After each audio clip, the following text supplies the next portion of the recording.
ลิปวอล์กยังไงล่ะ โอ้ยเนาะกลัวชิจอย วันนี้มายิ้มแล้วก็ฟื้นฟูร่างกายตัวเองใหม่ หลังจากที่บ่ได้ลงคลิปแล้วก็บ่ได้ออกกำลังกายวันนี้มากับน้องชาย ที่มาแต่เวียงอีกเทื่อหนึ่งเฮ้ยมาแต่เวียด มันจะเวียดสิเวียด โอเคเวียงเสยกู เวียดสุนเจิ้น นั่นแหละชิวายังตอบว่าเฮ้ยตื่นกล้องเลยไม่ได้ถ่ายแต่โดน ตัดทิ้งเลย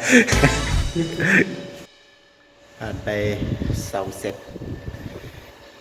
เหงื่อไหลไข่ย้อยนี่จักเซตแหละ 2 เซต 2 เซตที่ลิ้นมั่วชิบหายเลย อย่ามาพูดอย่าไว้พี่ จะถ่ายทำแลบให้เบิ่ง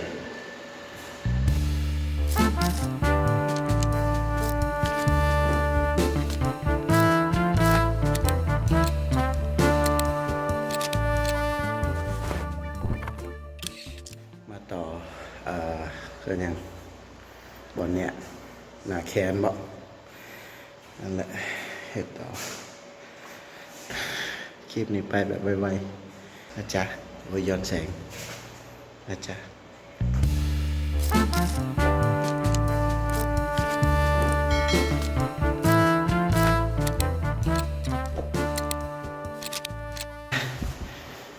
พอสำเร็จแหละ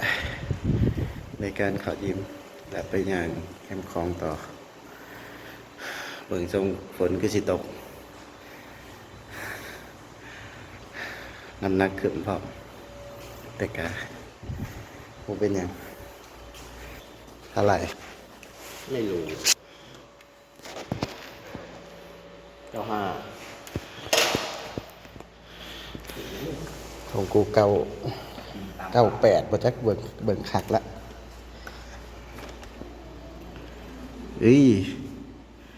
สบายสันเดย์ โซลิกินตามปากลายใช่ไหม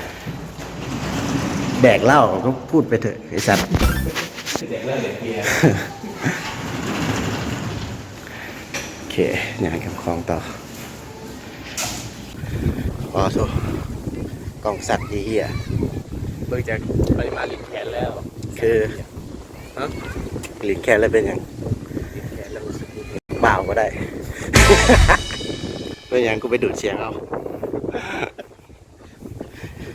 บรรยากาศยามแรงนิ่งเกินฝึกไว้ได้ก็ ไม่แหละ อยู่ไซอยู่เวียดนะ ไม่ เขาสิบุญแนมแบบแปลกๆบ่หรือว่า บอกเขาตั้งเป็นเมมเบอร์แบบเป็นกลุ่มเลยแบบมันจะมีอาจารย์มาสอนแล้วก็มันจะมีผู้เฒ่าเต็มเลย เขาก็สิแบบฝึกนกปานกัน ตอนแรกมาแบบเขาเห็นหนังสมาธิ รู้สึกว่าเขาชิลอยได้เลยนะผู้ขี่กายกูมึง แบบบ้านเฮาอะไรแบบธรรมดาไปเลยนะ ที่พูดแล้วฝึกวิชาลุมปานทับกินด้วยมือเปล่า แบบคิดเลดฟิลว่ะบ้านเฮาแหละธรรมดาเนาะบ้านเขาเลยอันนี่คือจอมยุทธ จอมหยุดเด็ด ลืมบอกว่ามือที่มาย่างนี่มันถึงมือที่เขาเส้นเสือป่ะ เนี่ย จบเฮียนกะหนาสื่อตาบ้านอยู่ เวลคัมรุ่นโลกแห่งมหาลัย ยินดีต้อนรับเข้าสู่มหาลัยต่อไปก็ต้องใช้ชีวิตแล้วเนาะแบบเดียวกับกูนี่แหละซื้ออยากเห็นหยังก็เห็นเด้อเปล่าเห็นรถพอที่มีแห้ง ที่หน่อยก็สิมีหาปวดแอลจุดหลัง แมนคือตอนนี้แหละต้องได้มาหาพิดชอบเพื่อออกกำลังกายนั่นนี่เศร้าได้กับเศร้าเหล่ากูนี่แหละ ซับบ่ได้กับกินต่อ เศร้าบ่ได้กับกินต่อ แดกต่อไปบ่ได้ห้ามได้แต่กับบ่ได้ส่งเสริม โอเค ใช้ชีวิตไปไอ้หนูความใหญ่ นั่นแหละ ที่จะบอกจบคลิปเลยไปได้เลย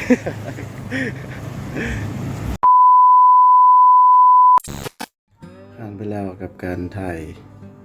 ออกกำลังกายอีกเทื่อหนึ่ง เอ่อสิ่งที่อยากบอกในคลิปนั้นก็คืออยากบอกให้น้องๆใช้ชีวิต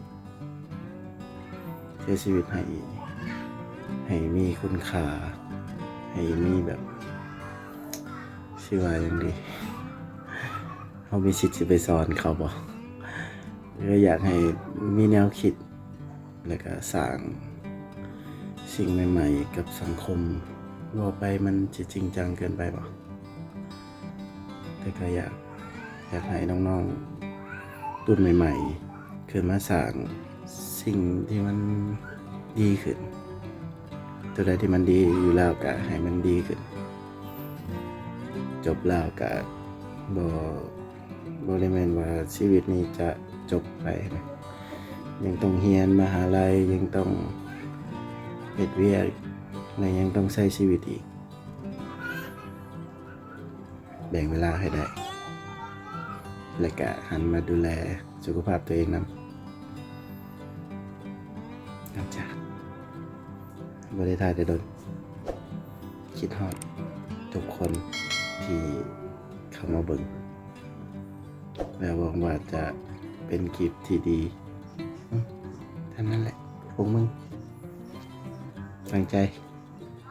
กูนี่แหละตั้งใจ